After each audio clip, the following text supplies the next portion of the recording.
I think it's amazing that there are so many people out here on a school night. So I'm a musician, which basically means for the last 10 years I've been paid to tell stories while drunk.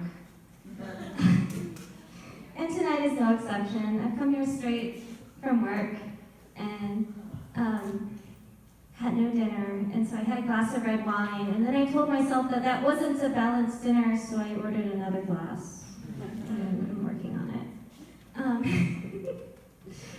So I haven't seen any of the stars before me, and that's a little terrifying, not knowing exactly what I'm walking into or what I'm following, but that's why we drink on stage.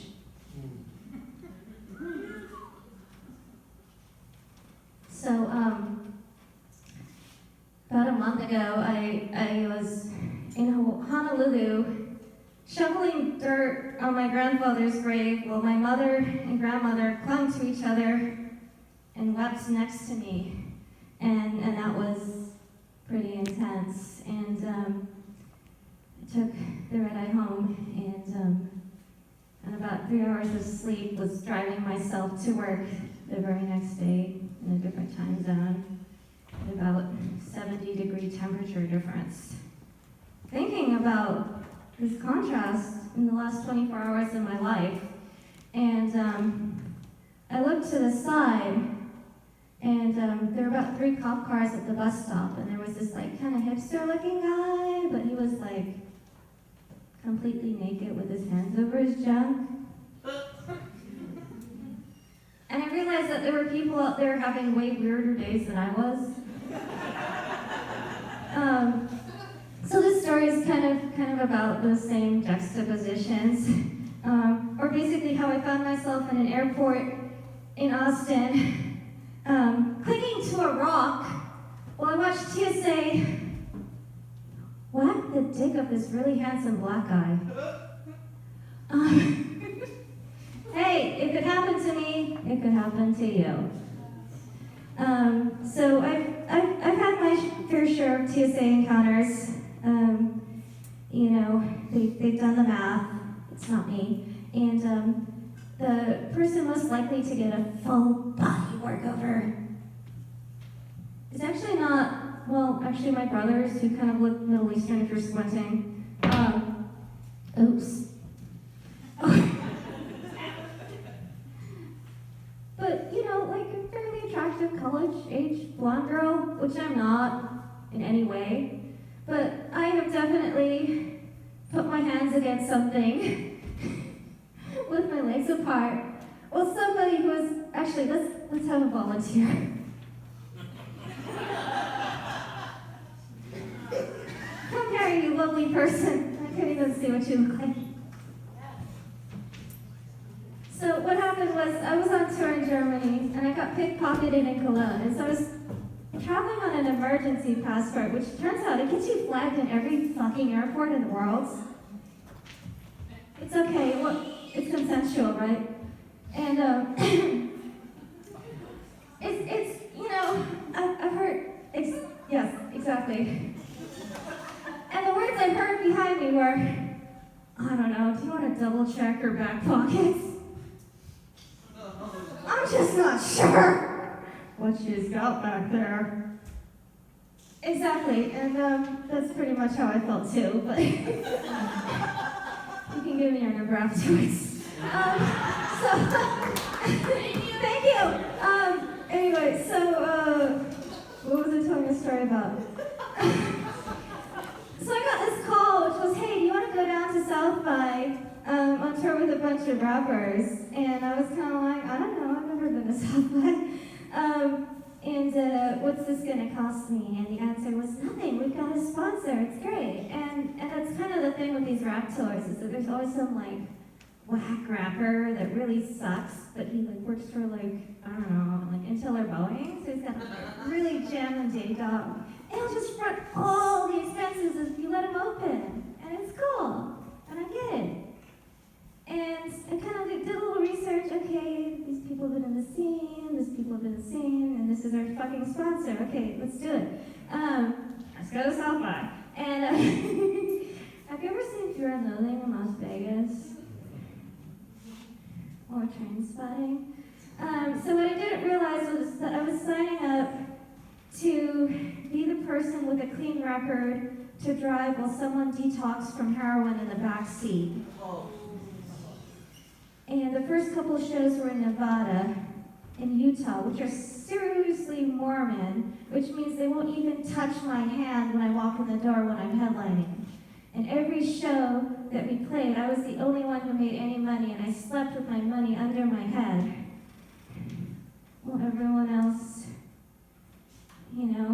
kind of went through like train spotting in the back seat. It was great.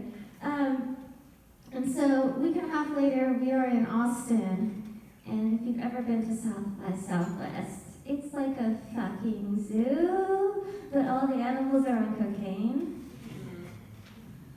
Which is great, if you're into that. Anyway, so I took a break from the crew and walked down to the local supermarket, which wasn't like a Freddy's. It was more like a Walmart on cocaine. I don't know. Whatever they have in Texas. And I was walking back, and I stopped at the stoplight, and this guy started talking to me. And you guys in the audience probably aren't used to being talked to like this. But it was, what's your name? You just got off work? You live here? What? You're too cute to talk to me? What's your fucking name? You're gonna get too fucking good to me? And it's hard to explain to a guy, because I'm actually like pretty sturdy now compared to what I was then. And I'm 5'0". This guy was about 6'4", and I don't know, 2, whatever. Like, do the math. You're a 6-foot tall guy. How would you feel if an 8-foot tall guy who weighed 500 pounds offered to fuck you in the ass? I mean, you'd sign up for that in a heartbeat, right? That's why we were at South by, right? And he kind of did this for like 2 blocks.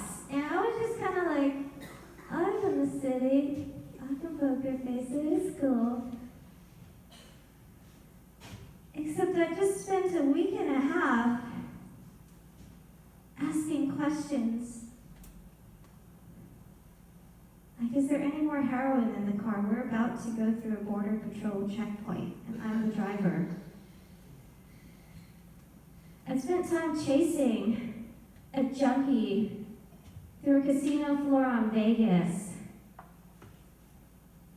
pretending I was dumb to get him off the floor and back in the car. I was so stressed out that every day when I brushed my teeth, I was spitting mouthfuls of blood into the hotel sink wherever we were.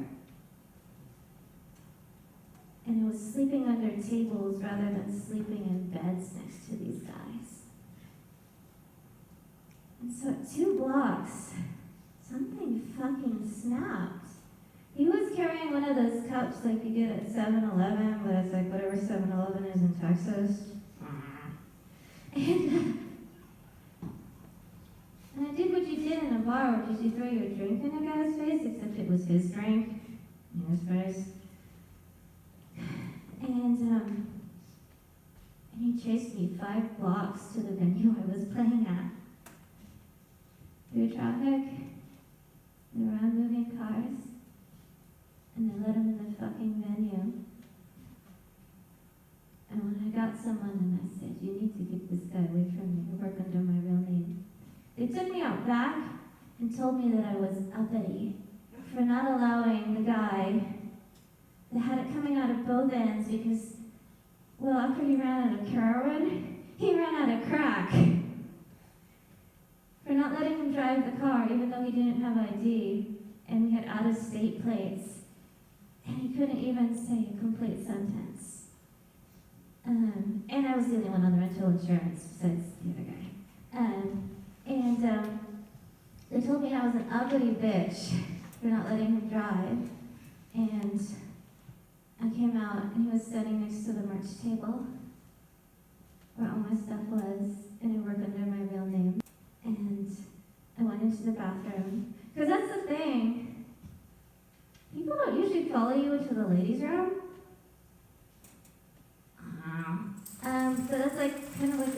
serial killer tip. Like, just like, follow them into the ladies' room. No one ever does that. And I bought myself a plane ticket home on my phone because we live in the future. You can do that. And I told them that I had a family emergency, which was kind of true because actually I had 2 family members, like, with meningitis at the time.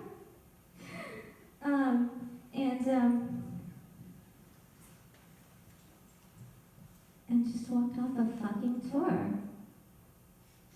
I've been divorced 3 times, and if that'll tell you anything, it's I put up with shit you should not put up with. And I play hip-hop festivals, if that tells you anything. It tells you I'm fucking bad. But, I walked off a tour in the middle of South by Southwest after a week and a half watching someone come off both crack cocaine and heroin. And, sorry. It's a balance center. While I was running away from him, I stopped briefly to pick up this rock that was on the ground in case he caught me. That was the only thing I had, was this rock. And so I kept it on me. And I got to the airport and I still had it on me. And I put my bag in the machine. And got designated for some special screening. And of course I was like, fuck me, okay, let's do this. I've been here before. And they're like, no, I don't like your bag. Okay, we can try this too. There was a whole line of us because South by was going on, which is, so it's like a zoo with cocaine, and then they have to take a flight back home. So the airport was really hopping, and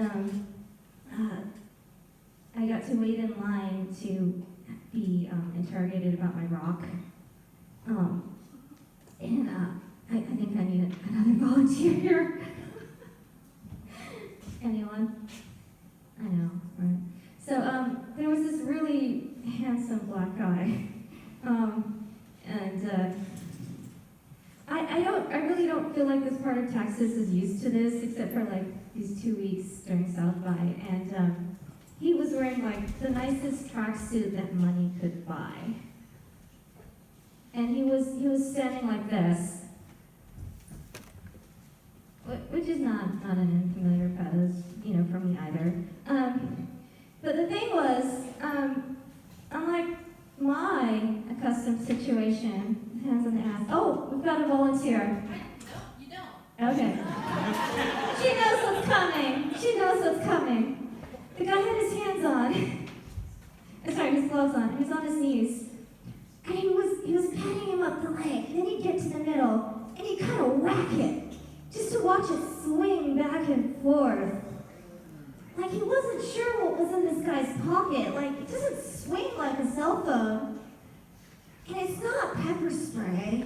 It's obviously not keys it's jingling. And I started counting. He whacked this man's dick 10 times. And I decided it mustn't be a cell phone. It's obviously something else, but what could it be? And the guy came and stood next to me to collect his bag, and I said, goodness, that looked awfully personal. And he said, yes, I wish that had been a check. I know, don't we all? And then it was my turn, and they asked me why I had a rock in my bag. And the truth was, the last 2 weeks, this rock was the only thing that stood by me.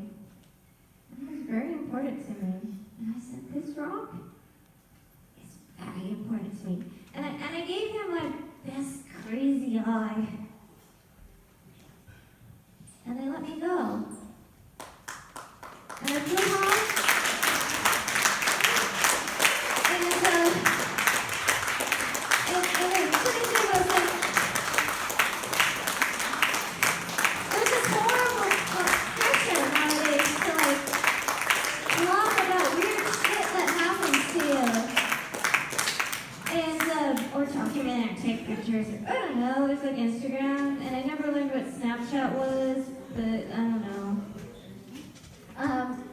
But every time I tried to talk about what happened to me in Austin, when this giant man chased me for 5 blocks and I picked up a rock and brought it home with me, I would start to shake.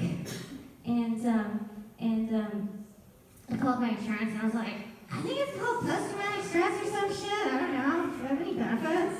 And it took so long to get an appointment with someone, but by the time it came around, I'd stopped shaking and I didn't care. I've never told this story anywhere. But here's the thing. You put up with shit you shouldn't, but when you realize it's time to leave, just fucking go. Let it go. Just a fucking credit card, a Tuesday, will handle your ass, but you'll stop shaking, and you're home safe. And there's like a very short coda. Oh, what is? I thought you were telling me to get off stage. Yeah. Okay. There's a very short coda to this story, which is they fucking stole the rental car, and they called me for the next 3 months after trying to repossess it because I was on the insurance. And these fucking rappers stole the rental car. But I'm here.